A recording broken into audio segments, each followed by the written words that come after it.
George Washington is a PowerPoint. Let's raise our glasses to a toast to George Washington. Huzzah! Huzzah! Do I hear another huzzah? That birthday cake is special for many reasons. This is George Washington when he's 40 years old. It's the first picture of George Washington you'll ever see. And it's kind of like he's looking backwards. This is in 1772, 2 years after the Boston Massacre. And he's wearing a French and Indian uniform under the king. This is 2 years after the Boston Massacre. He's also wearing red breeches. Look at ours, we're wearing blue. Why? Because he was promised land, only for the boys of 1754. But anyway, this man is the glue. He solved everything in the Rev War. And that's why we celebrate President's Day by the French and Indian War Foundation, because he saw everything in the Red War, in the French and Indian War 20 years earlier. Everything. He saw it all before. It was deja vu all over again. So he was ready. This was boot camp. Winchester was boot camp. He saw a lot, and he was the glue. And he was surrounded by brainy people. Everybody was smarter than George Washington. And yet he was the glue. They all thought they were smarter than George Washington. But he's the glue. So this cake we give out to George Washington. We did this a couple of years. But it's a special cake showing a picture of him looking backwards, and yet, what he went through with us in the French and Indian War really prepared him. Winchester was his boot camp.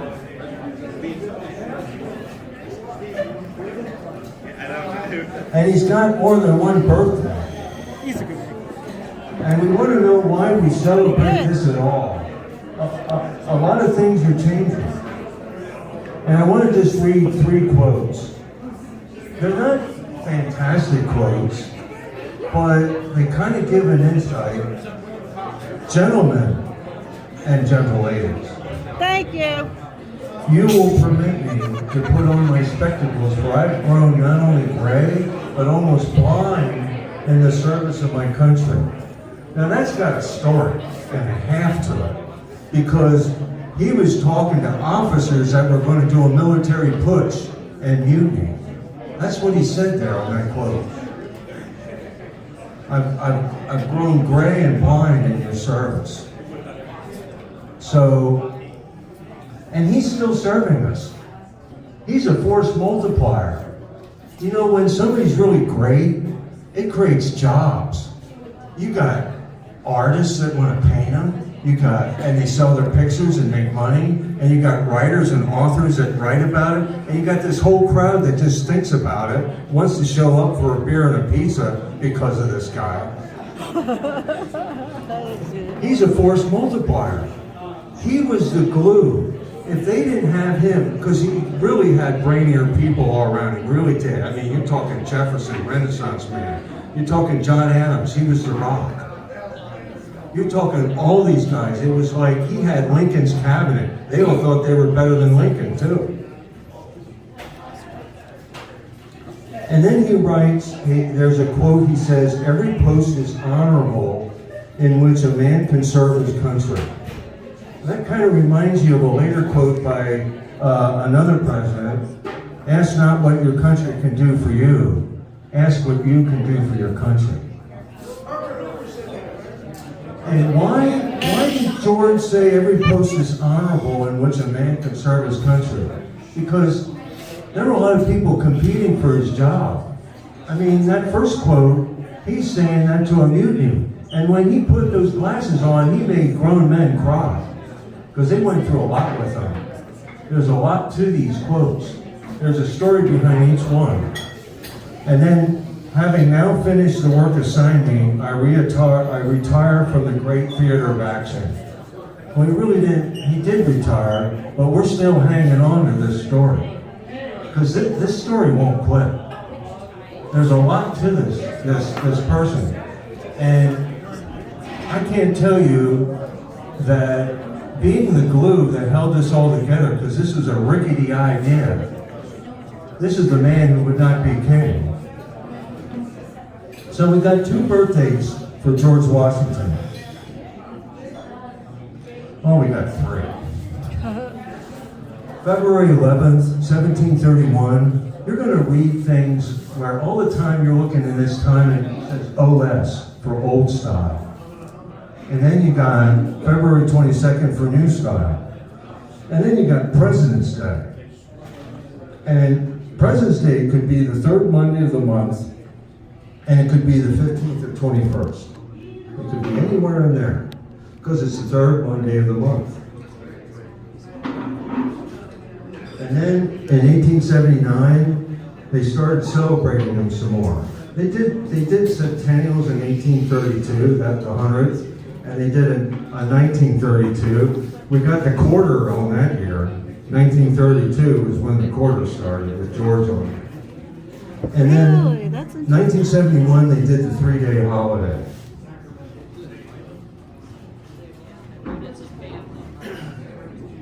And then we're going to get rid of another problem here. How many people say February? How many people say February? All right, the second group's right. There's no silent R.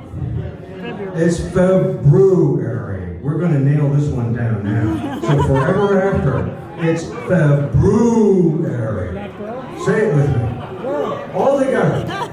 February.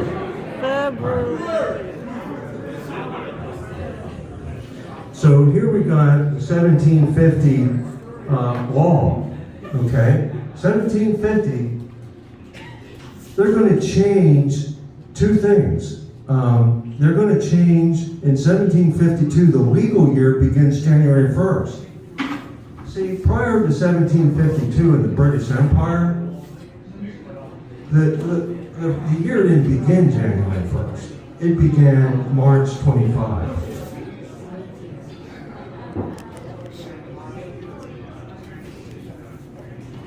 And you're going to see that in September 1752, we lost 11 days.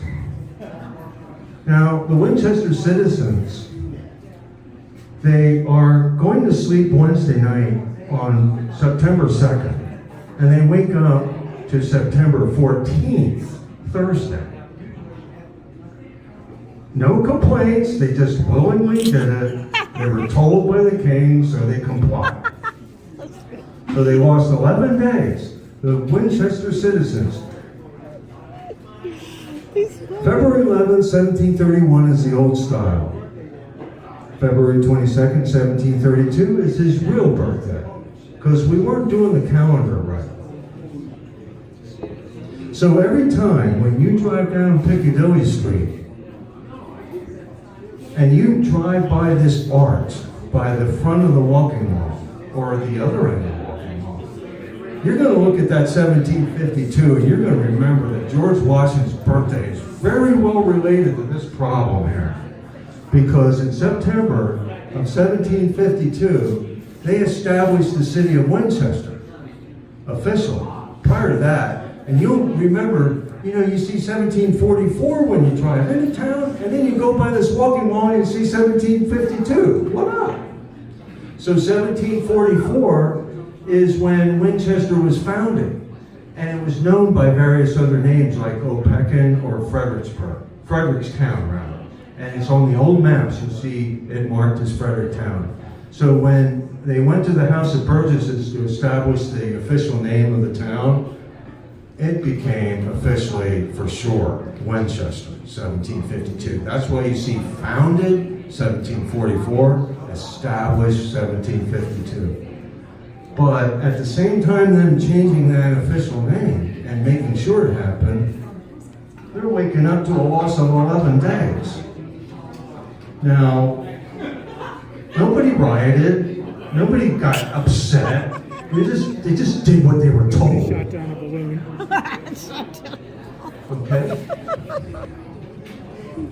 So next time when you drive by that street, you're going to remember that's related to George Washington's birthday. Oh my God. So changed as of January 1st, 1752.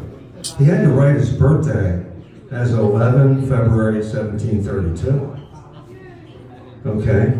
Because there were two things they changed in 1752. The legal year starts January 1st. Well, prior to 1752, he would have wrote 11 February 1731. But now, beginning January, it's 11 February 1732. He's cool. He doesn't make even a bother about it. He just does it. And then, well, this is the order of the king. Listen to the king. Did I say that in a higher voice? But by September of 1752, he had to make another change. He now had to write his birthday date as 22 February 1732 because of that 11-day change. And even prior to 1752, you know, Scotland started writing their year, because Scotland doesn't listen to England much, but Scotland would actually started using January 1st as the beginning of the new year. And a lot of other countries were too. In fact, even in England itself, they kept two books. One showed two different dates, showing January 1st in accounting as the real beginning of the real year, and also March 25th. So even in George Washington's diary, he would write Friday, March 11, 1747, and then in May. So when you see that, this is why. When you read things and you wonder why they got 2 years, that's what's going on here.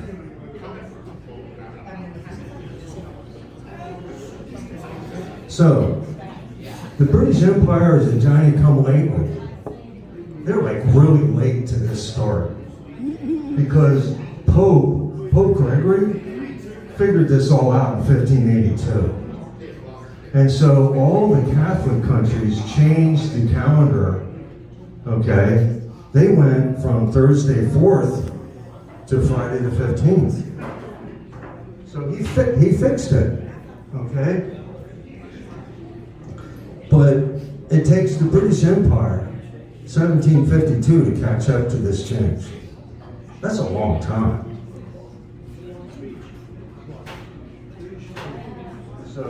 So Pope Gregory, he made a 10-day change.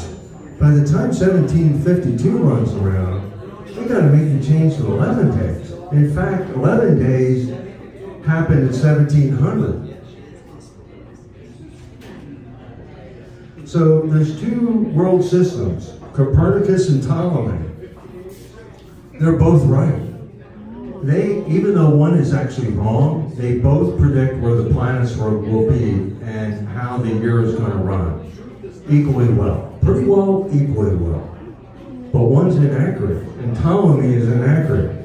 Copernicus uses the sun as the center, and Ptolemy uses the earth. But Ptolemy could predict to this day where all the planets are going to be using Earth as the center. It still works. So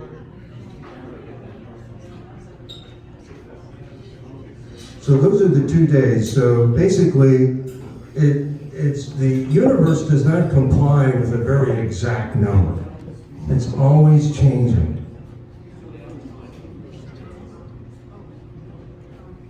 He's got a captive And let me pull this up here. He's got a captive audience and he's taking his Yes, he is. He's good. He's good.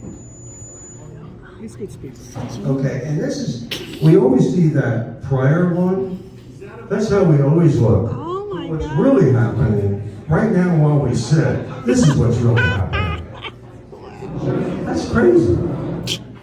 That's the sun dragging all the planets. And the planet and the sun does an orbit around the whole Milky Way. So the sun is on an orbit on a far arm out of the Milky Way, doing an orbit around the center of the Milky Way. And it's dragging all these planets with it, and it's not doing it exactly each time. Oh my goodness. Which messes up the Pope, messes up Easter, messes up anybody predicting anything, because they always got to keep adjusting. So Ben Franklin explains this problem. That's what he looked like around that time, 1752. Doesn't look like Ben. But he says, since the king and parliament have thought fit to alter our year by taking 11 days out of September 1752 and directing us to bring our account for the future on the 1st of January, some account that changes the year hath heretofore undergone, and the reasons of them may, that's in the almanac. Who's reading that? Does the modern mind read that very well? But people off the street were actually reading that language. They wrote, even up to Charles Dickens, they wrote far more complicated than the language we read today in the papers. So here it is. Ben continues, and by the way, during this time, he's doing the kite experiment, or so it is allegedly said. So he's doing the lightning rod in 1752 and prior, and he's doing the kite. But he's also explaining why this change is happening in Poor Richard's Almanac to the local person on the street.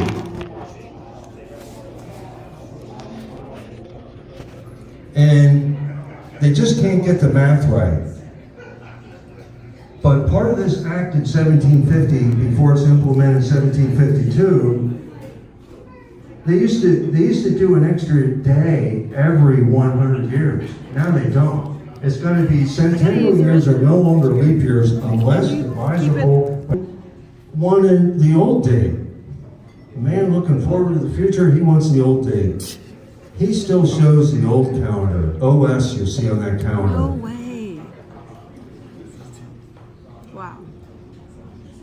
And then we have the leap second. It's still happening. January 1st, 2017. And we had to add a second. We're speeding up. We're zooming around. We're speeding up. And all you who have gotten older know that time is flying. So here we are. And we just want to say that one of the next events is we're going to re-elect George Washington. We're not done with this guy. So July 23rd, if you come down to the courthouse on the walking lawn, you're going to vote for George. There's going to be 4 guys trying to nail you to vote for them, and I'm waiting for the time this town doesn't vote for George anymore. But so you got to stack the vote. July 23rd, 2023, this year, 5 p.m. to 7:30, and it makes sense to do it at happy hour because after all, he did feed all his voters beer and rum. Frank Wolf. And by the way, back to this man there, up front center, George. He's going to be there, so you got to vote for him. And by the way, he beat out George. Tell him. All right. There's this 22 and 26 thing. Until this guy came along, George was the earliest voted politician in this county. Until this guy came along. So George was 26 when he got voted to the House of Purchases. He lost his first election, but the second one he won at 26. He's 22. What?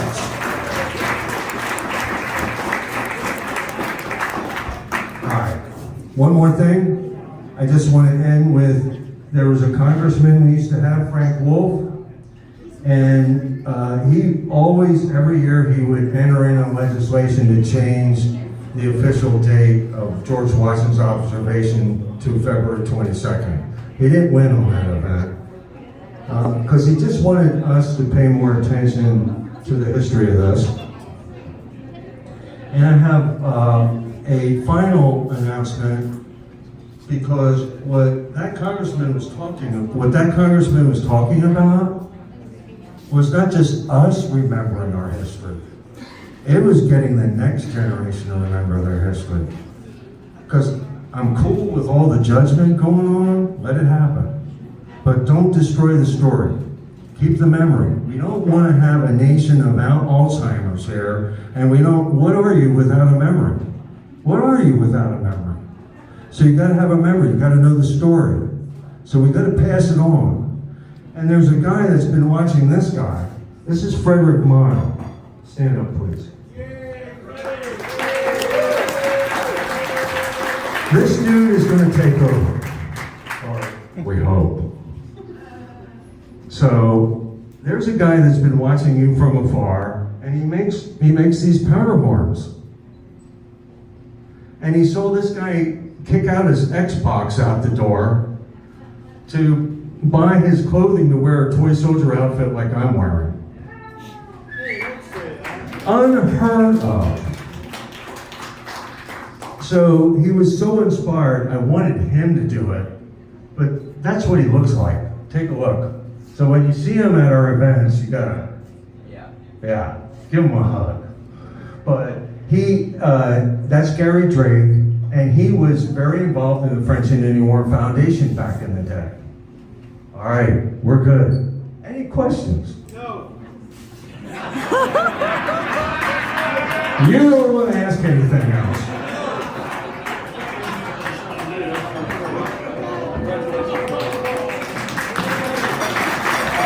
Congratulations, Freddie. Freddie, I believe, is the youngest member of George Mercer's company, is that correct? How old are you? 16 years old. So, huzzah, Freddie, huzzah. Well, there's going to be a test.